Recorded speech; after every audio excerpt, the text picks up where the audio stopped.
إضافة الأستاذ عبد الحميد طيبي رئيس جمعية أولياء التلاميذ بثانوية البيروني. أهلا بك سيدي، شكرا لك على تلبية الدعوة. ومعي طبعا الحديث عن الموضوع من زاوية أو من زاوية صحية طبية. معي الدكتور مكي بن صغير طبيب عام. صباح الخير سيدي. صباح الخير.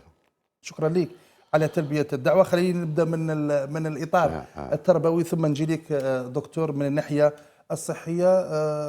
نعم أستاذ عبد الحميد طيبي، ثانوية البيروني كما شفنا الزميلة هاجر زليلف تنقلت إلى عين المكان ورصدت يعني مشاهد كارثية. مادة الأميونت نعرفها مادة خطيرة جدا. هل يعقل أنه متقنة أو ثانوية البيروني نعم ما زالت يعني فيها مادة الأميونت اللي تهدد حياة التلاميذ؟ مع الاسف ما نقدرش نتكلم 100%. نقدر وجه له دعوه لمدير التربيه باش يبعث لجنه مختصه. لاحظت هناك اعراض خطيره جدا. كان عندي الولد يجي كل عشيه، يجي كل مساء يجي عنده المشكل هذا تاع تنفس الصداع. نعم. وزيد المشكل تاع التنفس. انا عم بات لي بالك قلت ممكن جدا تكون الضغط تاع الدراسه من التحويل من المتوسط للثانوي. قلت ممكن جدا هذا الضغط هذاك اللي يوجعوا راسه. ومن بعد كي درنا اجتماع تاع الاولياء التلاميذ كيجمع قالوا لي دينا ولادنا يجوزوا لي رام، واحد يقول لي كذا، واحد عنده مونك دو ريسبيراسيون. من بعد فهمت بلي هذا المشكل راهو معمم على التلاميذ. نعم. لذلك رحنا لمديريه التربيه باش ننبههم بالامر. نعم. ثانوية البيروني هي من بين الثانويات المعروفة في مديرية التربية، يعني الجزائر الشرق وبالضبط يعني في الحراش يعني بلدية واد السمار. اللي يعرف هكذا البيروني ثانوية عريقة جدا.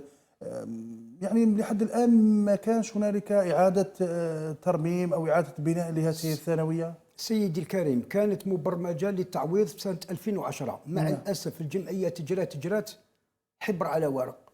ما كان حتى حاجة ملموسة.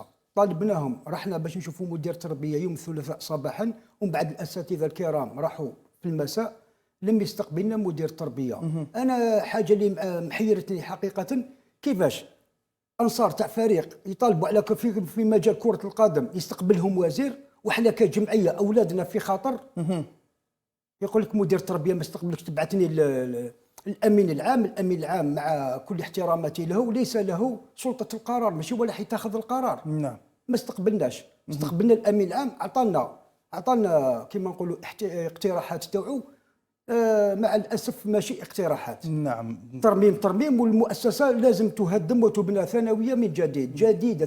طالب بثانويه جديده. علاش تقول لي ترميم؟ راح تصرف ملايير تما باطل. نعم، وخصوصا انه في ماده خطيره اللي هي ماده الاميونت لحد الان اكرمكم الله واكرم الله المشاهدين. ماشي مشكل تاع الاميونت فقط، مشكل تاع الجرذان يدوروا تما. الله يبارك قدن هكذا يا صاحبي، كيفاش راح دير؟ نعم. اكرمكم الله البراس تاعهم خاطروا الدكتور على باله المشكل اللي يسبوه طبعا احنا راح نشوفوا راي الدكتور مكي بن صغير طبعا طبيب العام في هذه الماده اللي هي ماده الاميونت وخطوره نتاعها على تلاميذ في ثانويه البيروني. طبعا ثانويه البيروني هي فيها حاله بعض المدارس، طبعا هي واحده من ثانويات المؤسسات التعليميه اللي اصبحت المدارس فيها تشكل خطر على صحه التلاميذ. دكتور يعني بن صغير، مادة الأميونت رانا نشوف فيها ما زالت لحد الآن يعني 2019 ما زالت هذه المادة رغم أننا نعي بخطراتها هددنا أو نصحنا وتطرقنا إلى هذه المواضيع في عدة مرات وتطرقنا إلى أنه هذه المادة خطيرة. من الناحية الطبية مادة الأميونت وش نقدر نقولوا عليها؟ الأميونت اللي هوتمون توكسيك يعني l'amiante parce qu'elle a des filaments finement, très finement petits يعني microscopiques يعني la poussière المجهرية تاعها surtout quand elle se détériore. وتدخل في الجهاز التنفسي، تدخل au niveau des poumons ويسميوها ثانيا comme elle peut créer plusieurs maladies. l'asbestose ou l'amiantose, c'est-à-dire l'intoxication. Elle fait des inflammations au niveau des poumons, des troubles respiratoires.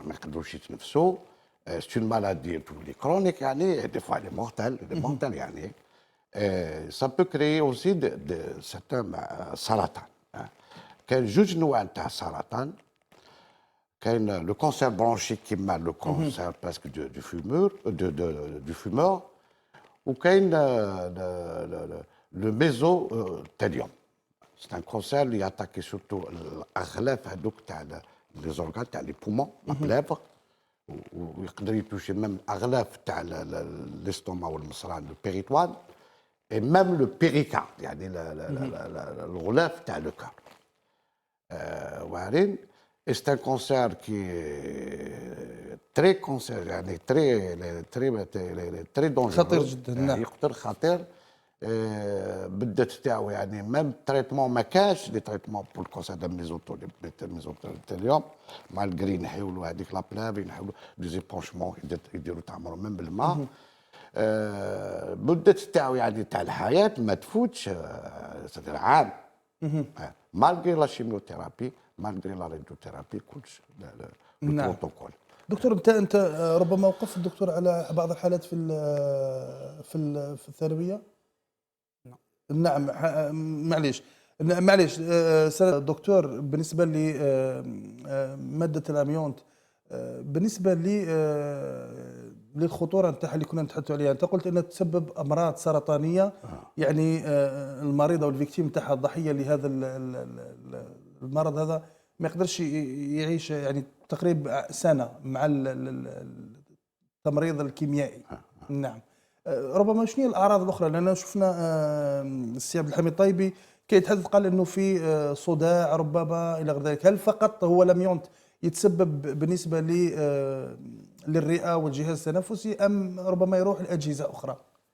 بون نهضروا تو دابور نفهموا على الاميونت. الاميونت ماشي برك في التيرنيت هذاك لا تواتور اللي يوتيليز ان برودوي كي يوتيليزي دون لي كونستركسيون habituelles dans la sonorisation aussi.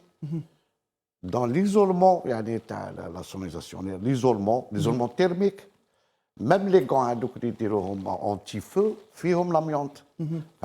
Mais نهضروا على هادو تاع les constructions تاع la toiture, c'est plus proche. Donc هادوما ils peuvent donner مع الأول كاين à long terme ou l'exposition. L'exposition, ça compte beaucoup. Là, quelque temps, ça peut ne rien donner.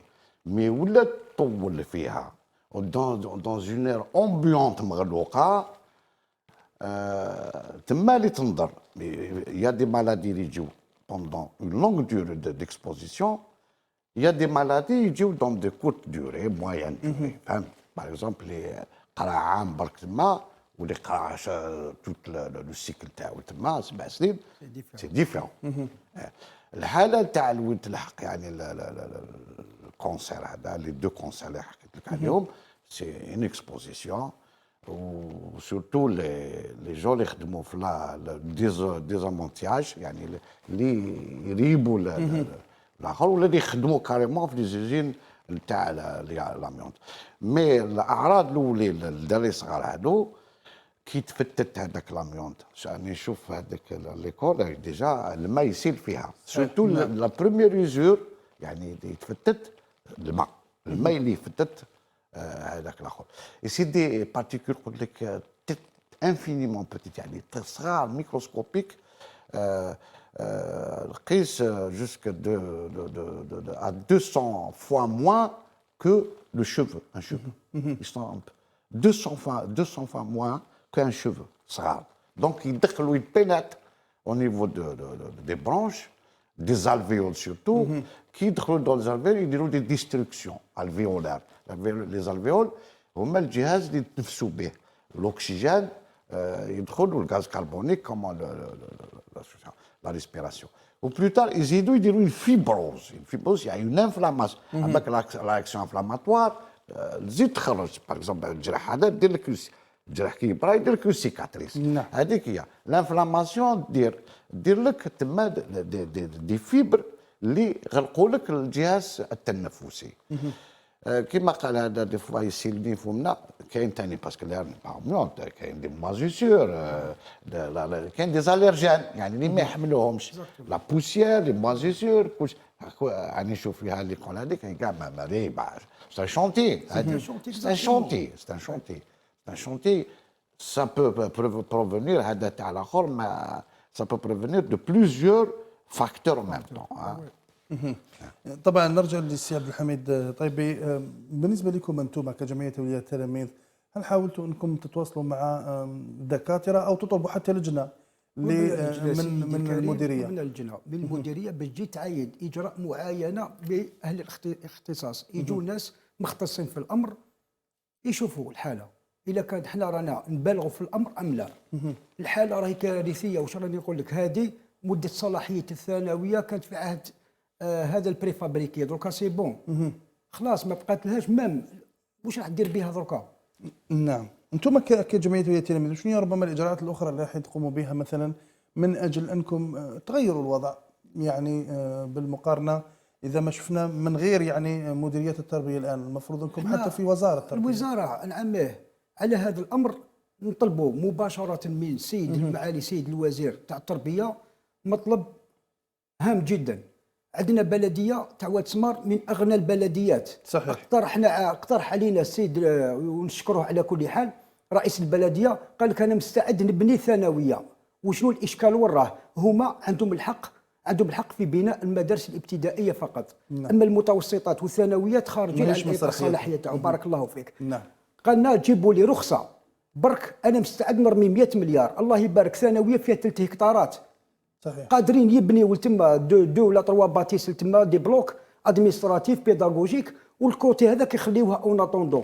وكي رحنا لمديريه التربيه اقترح علينا امور يعني مرفوضه تماما. تقول لي ترميم الجدار ما يحكمش فيه طابلو، سبوره ما تحكمش فيه. واش ترمم في البلافون؟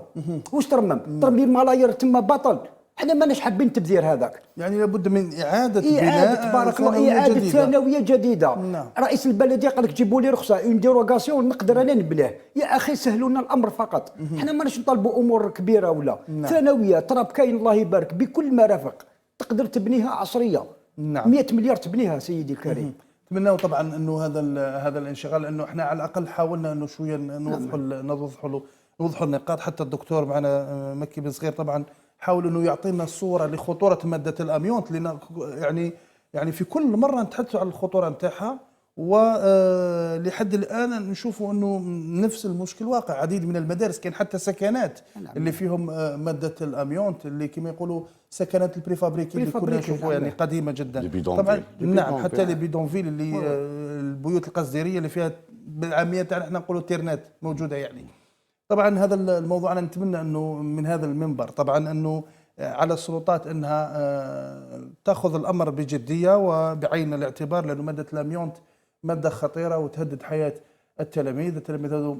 يعني في كل مره نتحدث ونقول انه مستقبل هذا الوطن هم ابنائنا طبعا التلاميذ، ولذلك احنا نسهر دائما على راحتهم. طبعا شكرا لك السي عبد الحميد. شكرا طيبي رئيس جمعيه اولياء التلاميذ بثانويه البيروني من واد سمار، جيتنا شكرا لك. وايضا شكرا للدكتور مكي بن صغير طبيب عام، شكرا جزيلا لك على التوضيحات نتاعك دكتور. طبعا ضيق الوقت وكل امور احنا نتحدثوا انه نتمنى انه من مواضيع اخرى ان شاء الله.